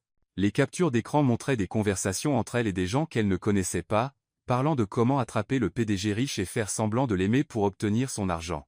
Les messages semblaient réels, avec ses photos et tout. « Je n'ai jamais écrit ça », murmura Sophie, sentant le monde tourner. « Emily, je le jure, je n'ai jamais. »« Je sais que tu ne ferais pas ça », dit Emily rapidement. « Mais c'est partout. Twitter, Instagram, Facebook, c'est devenu viral. » Sophie continua à lire. Les commentaires étaient cruels. Évidemment une arnaque. Personne ne devient Cendrillon de nulle part. Pauvre homme, trompé par sa propre employée. Cette femme est une honte pour toutes les secrétaires honnêtes. Son téléphone commença à sonner sans arrêt. Des numéros inconnus, probablement des journalistes cherchant des déclarations. Mademoiselle Carter, Patricia apparut, l'air d'assister à un enterrement. « Le conseil veut vous parler immédiatement. » Sophie monta à la salle de réunion, les jambes instables. 5 hommes en costume attendaient, tous avec des expressions sérieuses. Marcus se tenait dans un coin, visiblement bouleversé. « Mademoiselle Carter, » dit Robert Thompson, qu'elle reconnut des contrats précédents, « je suis sûr que vous avez vu les allégations. » « Ce sont des mensonges, » dit Sophie, essayant de garder sa voix ferme. « Je n'ai jamais écrit ces messages. »« Peut être, » répondit Thompson froidement, « mais qu'ils soient réels ou non, ils causent un sérieux préjudice à la réputation de l'entreprise. Nos téléphones n'arrêtent pas de sonner avec des journalistes et des investisseurs inquiets. » Un autre membre du conseil prit la parole. « Les actions de l'entreprise ont chuté de 2% ce matin. Nous avons besoin d'un contrôle des dommages immédiat. » Sophie regarda Marcus, espérant qu'il dirait quelque chose. N'importe quoi. Mais il restait là, silencieux, avec un regard torturé sur le visage. « Par conséquent, » continua Thompson, « nous demandons votre démission immédiate. Nous suggérons également que vous mettiez publiquement fin à votre relation avec M. Stone. » Robert, Marcus parla pour la première fois. « Peut être que c'est trop hâtif. »« Marcus, » coupa Thompson, « vous êtes un homme intelligent. Vous savez que cela doit être fait pour protéger tout ce que nous avons construit. » Sophie sentit quelque chose se briser dans sa poitrine. Ce n'était pas seulement l'injustice de la situation. C'était voir Marcus hésiter, incertain s'il devait la défendre. « Il se leva lentement. » Ce ne doit pas être une démission. Jag vais me retirar. Sophie, commence. Marcus. C'est bon. Elle força un sourire. Les affaires sont les affaires. Sophie enleva son badge et le posa sur la table. Merci de m'avoir laissé vivre ma petite série télévisée, pendant un moment. Maintenant, je vais redevenir une figurante. Elle sortit de la pièce sans regarder en arrière, même si elle entendait Marcus appeler son nom. Patricia courut après elle dans le couloir. Sophie, ma chère, je suis tellement désolée. C'est bon, Patricia. Sophie ramassa les quelques affaires de son bureau. C'était trop beau pour durer. 2 heures plus tard, Sophie était de retour dans son quartier de Brooklyn, portant une boîte avec ses affaires et essayant de ne pas pleurer dans la rue. Sa voisine, Madame Hélène, arrosait les plantes. Sophie, c'est quoi ce regard sur ton visage, ma chère? Salut, Madame Hélène. Juste un changement de plan. Tu es à la télé. Tu sais. Ils disent que tu es une opportuniste, mais j'ai dit à Harold que cette fille n'a pas une once de méchanceté dans le corps. Sophie força un sourire. Merci de croire en moi. Dans les jours qui suivirent, Sophie reprit sa routine habituelle. Elle recommença à enseigner la musique à l'école communautaire locale, où les enfants ne la connaissaient que comme Mademoiselle Sophie, qui enseigne des chansons amusantes. Mademoiselle Sophie. Cria Liam, 6 ans. Peux-tu réenseigner la chanson du chat? Pinzua, Liam. Sophie prit la guitare désaccordée. Mais aujourd'hui, essayons une nouvelle version. Que diriez-vous du chien mère Funky? Les enfants rirent et applaudirent, et pour la première fois depuis des jours, Sophie put momentanément oublier la douleur dans sa poitrine. Pendant ce temps, de l'autre côté de la ville, Marcus ne pouvait se concentrer sur rien. Il était à sa 3e réunion de la journée et n'avait pas entendu un seul mot. Marcus? Appela un des investisseurs. Êtes-vous d'accord avec la proposition? Je suis désolé. Pourriez-vous répéter? Cette nuit-là, seul dans son appartement luxueux, Marcus fixait par la fenêtre et ne pouvait penser qu'à Sophie, la manière dont elle chantait faux sous la douche, comment elle mangeait la pizza comme si c'était son dernier repas sur Terre, comment elle le faisait rire sans même essayer. Il se surprit à sourire en se souvenant du moment où elle avait appelé le mania Monsieur Moustache. Et puis les larmes commencèrent. 4 semaines plus tard, Sophie enseignait un cours lorsqu'elle commença à se sentir étrange, étourdie, nauseuse, avec une drôle de sensation dans l'estomac. « Mademoiselle Sophie, vous allez bien ?» demanda Chloé, 7 ans. « Je vais bien, ma chérie. J'ai juste besoin d'1 minute. » Sophie se précipita aux toilettes et vomit. Puis, elle s'assit sur le sol froid, essayant de comprendre ce qui se passait. Le lendemain matin, elle était chez le médecin, nerveuse. « Eh bien, Sophie, » dit le docteur Lopez avec un sourire, « j'ai des nouvelles pour vous. Vous êtes enceinte. D'environ 3 semaines. » Le monde s'arrêta. « Enceinte ?» répéta Sophie, comme si le mot était dans une autre langue. « Oui, félicitations. Le père est-il au courant ?» Sophie secoua la tête, encore sous le choc. « Non, je ne vais pas lui dire. »« Pourquoi pas ?» Sophie pensa à Marcus hésitant dans la salle du conseil, à la façon dont il ne l'avait pas défendu, aux commentaires cruels en ligne la traitant d'opportuniste. « Parce que je ne veux pas que quiconque pense que je fais ça pour l'argent. Je vais élever le bébé toute seule. » Le docteur Lopez fronça les sourcils. « Sophie, élever un enfant seul est difficile. Si le père est un homme bien. »« Il l'est, » interrompit Sophie, les larmes coulant enfin. « C'est un homme merveilleux. C'est pourquoi je ne peux pas lui dire. » Pass maintenant. Cette nuit-là, Marcus était chez lui, regardant une photo de Sophie sur son téléphone, la seule qu'il avait sauvegardée, prise lors de la séance photo du magazine. Elle riait à quelque chose qu'il avait dit, et son sourire illuminait toute l'image. Il ferma les yeux et pouvait entendre sa voix chantant. « Votez pour le chat. C'est le roi du moral. Il miaule au Sénat. Il est sensationnel. » Pour la première fois en 20 ans, Marcus Stone pleura. Pas les larmes silencieuses qu'il avait versées quand il avait perdu son frère, mais le regret profond d'avoir laissé l'amour de sa vie partir sans se battre pour elle. Marcus ne pouvait pas dormir. À 4 heures du matin le mardi, il était au bureau, entouré de piles de documents et de 2 tasses de café froid. Il avait passé toute la nuit à faire quelque chose qu'il aurait dû faire des semaines auparavant, enquêter en profondeur sur les accusations contre Sophie. Engager une firme d'investigation numérique avait coûté une petite fortune, mais les résultats valaient chaque centime. Les captures d'écran des messages étaient fausses, savamment fabriquées, mais fausses. Les dates ne correspondaient pas, les métadonnées montraient des signes de falsification, et la piste numérique menait directement à une source, Isabella. Marcus regarda le rapport pour la 10e fois, ressentant un mélange de colère et de soulagement. Sophie était innocente. Elle l'avait toujours été, et il l'avait laissée partir sans la défendre. À 8 heures du matin, Patricia arriva et trouva Marcus toujours là, l'air de ne pas avoir dormi du tout. « Monsieur Stone, avez-vous dormi ici ?» Patricia, convoquait une réunion d'urgence avec tout le conseil. « Maintenant. » « Maintenant ?» Il est 8 heures du matin. Certains ne sont même pas encore là. Appelez-les. Dites-leur que c'est urgent. Et appelez aussi notre équipe juridique. Nous poursuivons quelqu'un aujourd'hui. 1 heure plus tard, les 5 mêmes hommes qui avaient exigé la démission de Sophie étaient assis dans la salle du conseil, clairement agacés d'être convoqués si rapidement. « Marcus, dit Thompson, ajustant sa cravate, j'espère que c'est vraiment urgent. J'ai annulé une réunion importante pour être ici. » Marcus posa un dossier épais sur la table. « Messieurs, nous avons découvert que Sophie Carter est complètement innocente. » Le silence fut immédiat. « Que voulez-vous dire ?» demanda un autre membre du conseil. Marcus ouvrit le dossier et commença à distribuer des copies du rapport. Les messages étaient faux, créés numériquement par Isabella Hampton, mon ex-petite amie, dans une tentative de ruiner la réputation de Sophie et de nous séparer. Thompson prit le rapport et commença à le feuilleter. « Ce sont des preuves substantielles. Ce sont des preuves irréfutables, corrigea Marcus. Vous avez exigé la démission d'une employée innocente sur la base de mensonges élaborés. Plus encore, vous m'avez fait douter de quelqu'un que il hésita, quelqu'un que j'aime. » Les membres du conseil échangèrent des regards gênés. « Marcus, comprenez notre position, » commença Thompson. « Les preuves semblaient. Elles semblaient trop commodes pour être remises en question, » interrompit Marcus. « Et nous avons échoué. J'ai échoué. » Il se leva et marcha vers la fenêtre. « C'est pourquoi j'annonce des changements immédiats. Premièrement, notre équipe juridique va intenter une action en justice contre Isabella Hampton pour diffamation, calomnie et dommages émotionnels. Deuxièmement, Sophie Carter sera réembauchée avec une promotion et une augmentation de salaire significative. Troisièmement, nous mettrons en place de nouvelles politiques pour protéger les employés contre les fausses accusations. » « Et si elle ne veut pas revenir ?» demanda un des membres. Marcus sourit pour la première fois en jour. « Alors je devrais la convaincre. » Cet après-midi-là, Marcus se tenait devant un groupe de reporters dans la salle de presse de l'entreprise. Patricia avait réussi à organiser une conférence de presse en un temps record. « Mesdames et messieurs de la presse, » commença Marcus, étonnamment calme, « j'ai convoqué cette conférence pour clarifier certaines informations incorrectes qui ont récemment circulé. » Les flashs des appareils photo crépitèrent pendant qu'il parlait.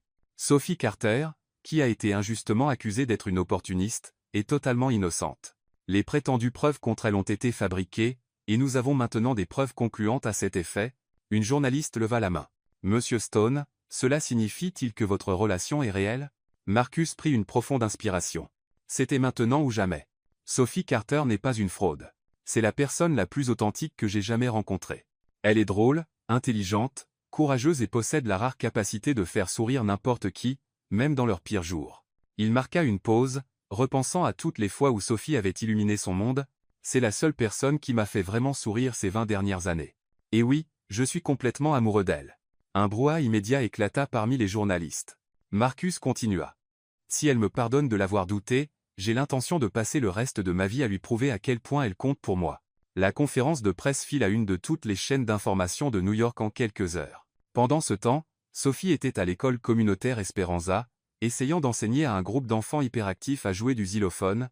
Le bruit était assourdissant, mais au moins, il couvrait ses pensées. « Mademoiselle Sophie, » cria Ava, 5 ans, « pouvez-vous rechanter la chanson du chat politique ?»« Bien sûr, ma chérie. » Sophie força un sourire. « Mais essayons une version plus calme aujourd'hui. Mon estomac ne va pas très bien. » En réalité, les nausées matinales s'étaient transformées en nausées toute la journée, et Sophie commençait à s'inquiéter de pouvoir garder son emploi si elle devait courir aux toilettes toutes les 2 heures. Madame Grace, la directrice de l'école, apparut à la porte. « Sophie, ma chère, vous avez un appel au bureau. » Sophie se rendit dans le petit bureau encombré de Madame Grace, se demandant qui cela pouvait être. Être le médecin avec des résultats de test. « Bonjour, Sophie. C'est moi. Émilie. »« Émilie ?» Sophie s'illumina en entendant la voix de son ancienne collègue. « Comment as-tu eu mon numéro ?» J'ai demandé à Patricia. « Sophie, as-tu vu la conférence de presse ?»« Quelle conférence de presse ?» Il y eut une pause à l'autre bout de la ligne. « Marcus a tenu une conférence de presse aujourd'hui. Il a dit que tu étais innocente, que les messages étaient faux, et il a dit qu'il t'aimait devant toute la presse. » Les jambes de Sophie flageolèrent. « Il a dit quoi ?» C'est sur toutes les chaînes. Il t'a défendu publiquement. Il a poursuivi son ex, et il a pratiquement déclaré son amour éternel à la télévision nationale. Sophie s'effondra lourdement sur la chaise de Madame Grace. « Émilie, je dois y aller. Merci de m'avoir appelé. »« Sophie !» »« Attends !» Mais Sophie avait déjà raccroché. Elle resta assise dans le bureau silencieux, essayant de digérer ce qu'elle venait d'entendre. Marcus avait déclaré son amour publiquement. Il avait risqué son image, son entreprise, tout pour elle. Et elle était enceinte de son enfant et ne pouvait pas lui dire. Une heure plus tard, Marcus conduisait dans les rues de Brooklyn pour la première fois de sa vie. Le GPS l'avait conduit dans un quartier qu'il ne connaissait que par les rapports de charité de l'entreprise. L'école communautaire Esperanza était un bâtiment bas et simple, avec une aire de jeu vieillotte dans la cour et un mur de façade qui aurait besoin d'un coup de peinture. Marcus se gara et resta dans la voiture quelques minutes, observant. À travers les fenêtres, il pouvait voir Sophie avec un groupe d'enfants, gesticulant avec animation tout en tenant une guitare désaccordée. Elle chantait, bien sûr. Même de loin, même à travers la vitre, il pouvait voir sa passion, son énergie, la manière dont les enfants l'adoraient. Il sortit de la voiture et s'approcha de la fenêtre. Sophie était au milieu d'une version adaptée aux enfants d'une chanson qu'elle avait probablement inventée sur le moment. Le petit oiseau veut voler haut, mais d'abord il doit apprendre. Les enfants riaient et essayaient d'imiter le son. Sophie faisait de grands gestes comiques, prétendant être un oiseau maladroit trébuchant sur ses propres ailes. C'était la plus belle chose que Marcus ait jamais vue de sa vie. À cet instant, Sophie regarda par la fenêtre et le vit. Elle se figea au milieu de la chanson, la guitare manquant de lui glisser des mains. « Mademoiselle Sophie » appela un des enfants, « Pourquoi vous êtes-vous arrêtée » Sophie détourna rapidement le regard. « Rien, mes chéris. Continuons. » Mais sa voix tremblait, et Marcus pouvait voir qu'elle était secouée. Il retourna à la voiture, sachant qu'il était arrivé au mauvais moment. Sophie avait besoin d'espace, de temps, et il avait besoin d'un meilleur plan que de simplement se présenter et espérer qu'elle lui pardonne. Cette nuit-là, chez lui, Marcus regarda son téléphone une douzaine de fois, tenté d'appeler Sophie. Mais il savait qu'il avait besoin de quelque chose de plus grand, de spécial, quelque chose qui montrerait qu'il comprenait vraiment qui elle était, ce qui comptait vraiment pour elle. Il pensa aux enfants à l'école, à la manière dont Sophie s'illuminait en leur compagnie. Il pensa à cette chanson idiote de chat politique qui avait changé sa vie. Il pensa à comment faire sourire Sophie à nouveau. Et puis il eut une idée complètement folle, embarrassante, probablement vouée à l'échec. Parfaite pour Sophie Carter. Marcus prit son téléphone, et commença à passer des appels. Il avait un grand geste à planifier et seulement 24 heures pour tout mettre en place. « Patricia » dit-il quand elle répondit, « J'ai besoin que vous me trouviez un costume. » Oui, un costume, et un système de son portable, et être des cours de chant d'urgence. « Monsieur Stone, vous allez bien » Marcus sourit, imaginant l'expression que ferait Sophie le lendemain. « Je vais bien, Patricia.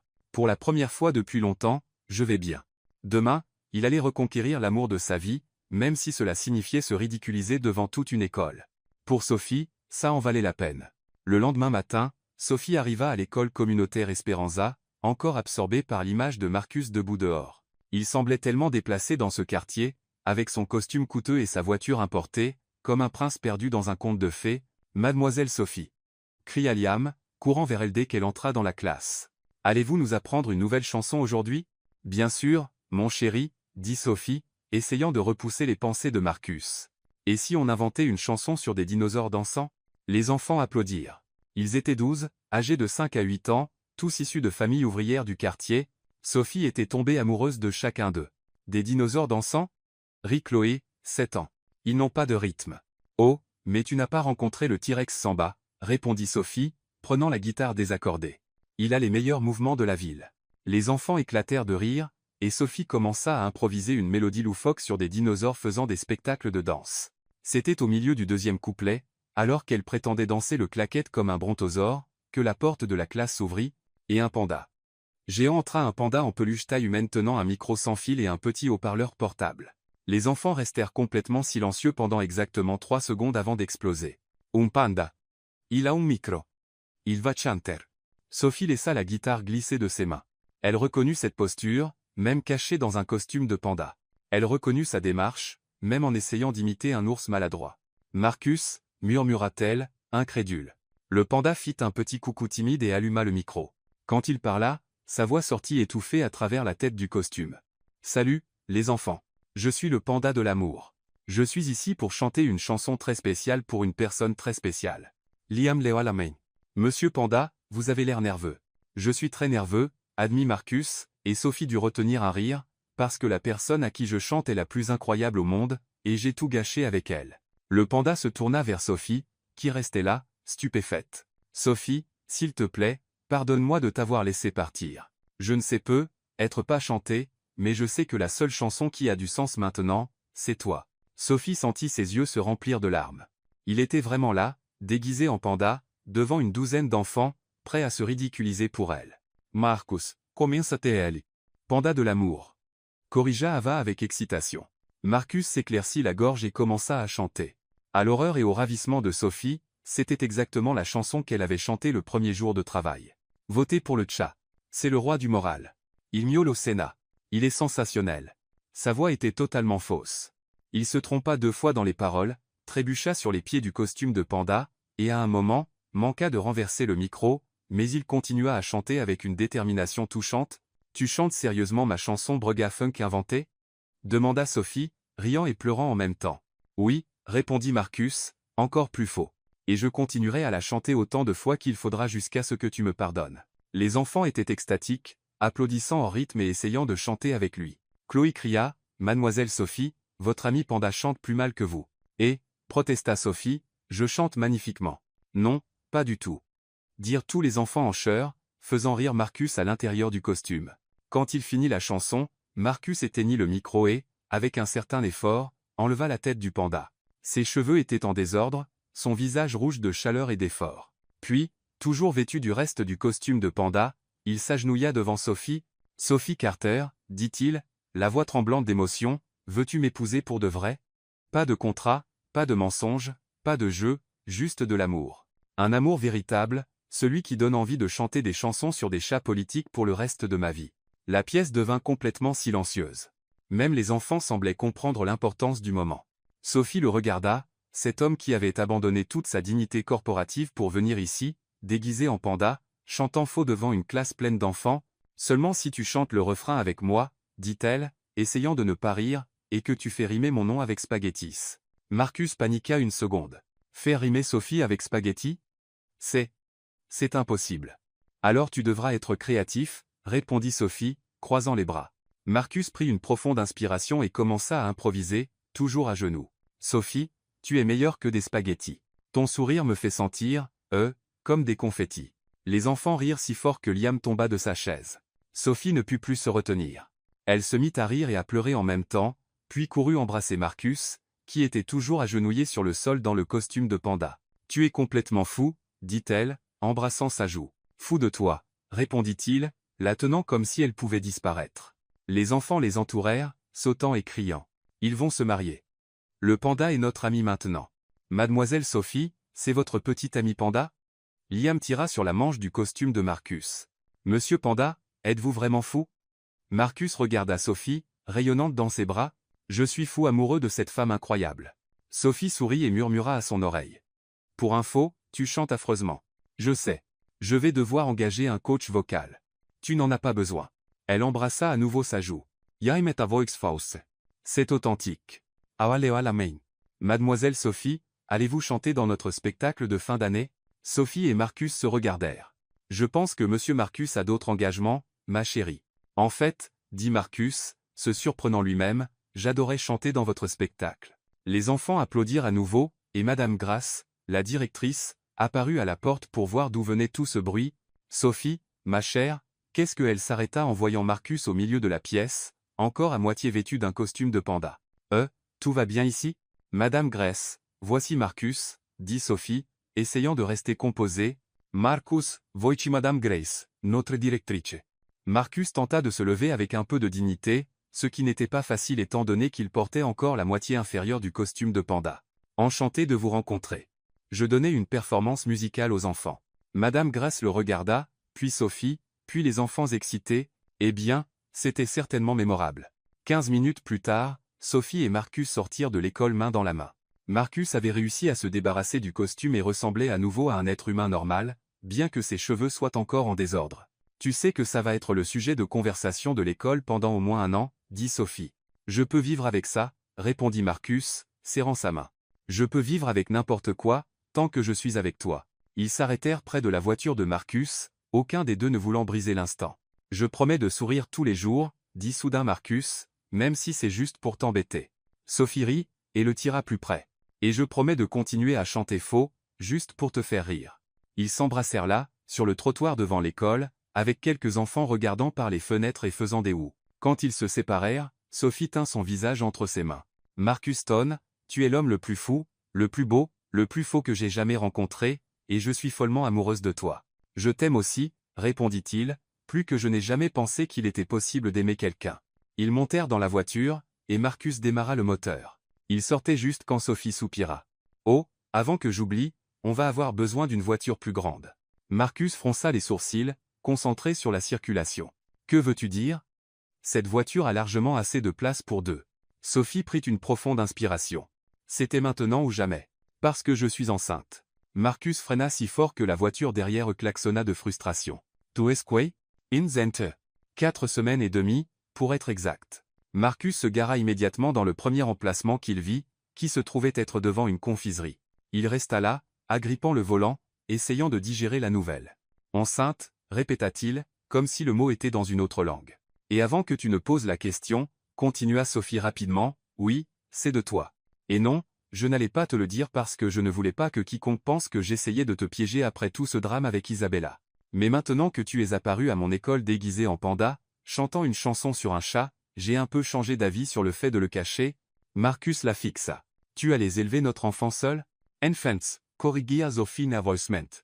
Ce sont des jumeaux. » L'expression de Marcus était impayable. Ses yeux s'élargirent, sa bouche s'ouvrit, et il se pencha lentement en arrière dans son siège comme s'il s'évanouissait au ralenti. « Des jumeaux, murmura-t-il. 2 bébés. 2 petites personnes qui vont chanter faux comme leur mère. » Et, protesta Sophie, mais elle souriait. Marcus se redressa soudainement et attira Sophie dans un baiser passionné. « C'est incroyable. C'est le plus beau cadeau que j'ai jamais reçu. Mieux que n'importe quel contrat, n'importe quel accord, n'importe quoi. » « Vraiment ? » demanda Sophie, soulagée. « Sophie, j'ai passé 20 ans sans sourire, sans ressentir une véritable joie. Tu m'as non seulement fait sourire à nouveau, mais maintenant tu me donnes 2 raisons de plus de sourire chaque jour. » Il embrassa son ventre encore plate. « Salut, bébé, je suis votre papa, et vous avez la maman la plus incroyable du monde. » Sophie rit, des larmes coulant sur ses joues. « Es-tu sûr d'être prêt pour 2 bébés qui vont probablement hériter de mon talent pour créer le chaos ? » Marcus tint. Sans visage. « Sophie, j'ai affronté des salles de conseil hostiles, des investisseurs difficiles et Isabella Hampton. 2 bébés ne peuvent pas être plus difficiles que ça. Tu ne connais pas la génétique de la famille Carter, répondit Sophie. Nous sommes des fauteurs de troubles depuis la naissance. » Marcus rit. Et l'embrassa à nouveau. « Alors ce sera une aventure, et j'ai hâte de commencer. » Une semaine plus tard, Sophie se tenait au milieu du salon de Marcus, entourée de cartons, et se demandait comment elle avait réussi à accumuler autant d'affaires dans un si petit appartement. « Marcus, cria-t-elle, pourquoi as-tu 15 télécommandes ? » Sa voix vint de la cuisine. Chaque appareil a sa propre télécommande. « Pourquoi as-tu besoin d'une télécommande dédiée pour le chauffe-serviette ? » demanda Sophie, tenant une télécommande noire élégante qui semblait pouvoir lancer une fusée. « 2 serviettes chaudes, répondit Marcus, comme si c'était la chose la plus évidente au monde. Sophie secoua la tête, riant. 3 jours à vivre dans le pantouse de Marcus, et elle découvrait encore des gadgets dont elle ignorait l'existence. « Marcus, as-tu vu ma brosse à dents ? » appela-t-il, émergeant de la cuisine avec de la farine sur le nez. La bleue est dans la salle de bain principale, la blanche est dans la salle de bain des invités, et l'électrique est en charge près de la cafetière, répondit Sophie sans lever les yeux de déballage d'un carton de ses livres. Marcus s'arrêta, la fixant. « Comment es-tu plus organisé dans ma maison que moi ? C'est un don, haussa-t-elle les épaules, avec mon talent pour retrouver tes chaussettes perdues. » Ce soir-là, ils avaient un dîner important. Marcus avait insisté pour cuisiner pour ses parents lui-même, ce que Sophie trouvait à la fois attachant et potentiellement désastreux. « Marcus, es-tu sûr de pouvoir gérer une lasagne ? » demanda-t-elle, le regardant lutter avec une boule de pâte qui semblait avoir une vendetta. « Absolument, » dit-il, de la farine saupoudrant maintenant ses cheveux, comme de la neige. Les tutoriels YouTube sont pratiquement une formation Michelin. « Oh !» Sophie trempa une cuillère dans la sauce qu'il remuait. « Chérie, tu as utilisé du sucre au lieu du sel. » Marcus se fijait. « Pas possible. » Et ceci, elle pointa le pot d'épices, c'est de la cannelle, pas de l'origan. Il regarda les pots comme s'il l'avait trahi. « Comment le sais-tu ? » Parce que j'ai des papilles gustatives, et ta lasagne a le goût d'une pizza dessert. 2 heures plus tard, quand Margaret et Edward Stone arrivèrent, la cuisine ressemblait à un champ de bataille, mais le dîner fut sauvé grâce aux ajustements rapides de Sophie. « Marcus, chéri, » dit Margaret, embrassant sa joue, « quelle odeur délicieuse. » Pour être honnête, Sophie a sauvé le repas, admit Marcus, enlevant de la farine de sa chemise. J'ai failli servir une lasagne à la cannelle. Edward gloussa. Au moins, tu as essayé. Ta mère a passé des décennies à essayer de m'apprendre à cuisiner, et je brûle encore le pain. Comment brûles-tu du pain ? Demanda Sophie, sincèrement curieuse. Je me distrais, et le grille-pain devient une expérience scientifique, dit Edward avec un sourire. Sophie lança un regard à Marcus. Ça explique l'héritage culinaire de votre famille. Le dîner se déroula sans accroc, avec une conversation aussi chaleureuse que la lasagne maintenant correctement assaisonnée. Margaret bombarda Sophie de questions sur son enfance, son enseignement musical et ses projets. Edward, plus réservé, posait des questions réfléchies mais montrait son approbation par des sourires discrets. « Sophie, ma chère, dit Margaret, coupant sa lasagne, tu as apporté une étincelle à Marcus que nous n'avions pas vu depuis des années. »« Maman, murmura Marcus, les joues rougissant. C'est dry, insista Margaret. Il m'a appelé la semaine dernière pour partager une blague que tu lui as racontée. Une blague? Edward haussa un sourcil. Marcus ne fait pas de blagues. Sophie rougit. Ce n'était pas grand-chose. Elle a dit que je suis comme un GPS, expliqua Marcus, un sourire au coin des lèvres. Je connais toujours la destination, mais je ne profite jamais du voyage. Edward éclata de rire. C'est parfait. Pendant le dessert, une tarte achetée en magasin que Sophie avait sagement insisté pour avoir. Marcus et Sophie partagèrent leurs grandes nouvelles. Nous avons quelque chose à vous dire, commença Marcus, la voix un peu tremblante. Margaret laissa tomber sa fourchette. Vous fixez une date de mariage? Je le savais. En fait, dit Sophie, serrant la main de Marcus, nous allons nous marier, mais il y a plus. Plus? Edward se pencha avant. Marcus prit une profonde inspiration. Vous allez être grands-parents. Margaret poussa un cri qui aurait pu briser du verre. Un bébé. Edward, nous allons être grands-parents. Des jumeaux, ajouta Sophie, souriante. Margaret faillit renverser sa chaise d'excitation. Des jumeaux. Comme Ethan et Marcus. Oh, c'est le destin. Elle se mit à faire les 100 pas, agitant les mains. Je vais devoir redécorer les chambres d'amis. 2 berceaux, 2 sièges auto, 2 fois plus de grenouillères. Margaret, dit Edward, riant, ils ne sont pas encore nés. Exactement. Je dois me préparer maintenant. Sophie, prends-tu des vitamines prénatales? Manges-tu assez de légumes verts? Vas-tu régulièrement chez le médecin? Maman, tenta d'intervenir Marcus. Et les noms? Continua Margaret, imperturbable. Avez-vous pensé aux noms? Pas de bêtises à la mode, s'il vous plaît. Peut être Henry et Hélène, ou James et Jane? Margaret, dit Edward doucement. Oh, et je leur apprendrai le violon. Déclara Margaret. Et Sophie, tu leur apprendras à chanter. Ils seront des prodiges musicaux. Sophie regarda Marcus, amusée. Je pense que nous avons libéré Mamie Zilla. Marcus hocha la tête, souriant. Margaret finit par s'asseoir, encore vibrante d'excitation. Je suis désolé, je suis juste. J'ai rêvé de petits-enfants pour toujours. Pas besoin de s'excuser, dit Sophie chaleureusement. C'est beau à quel point tu les aimes déjà.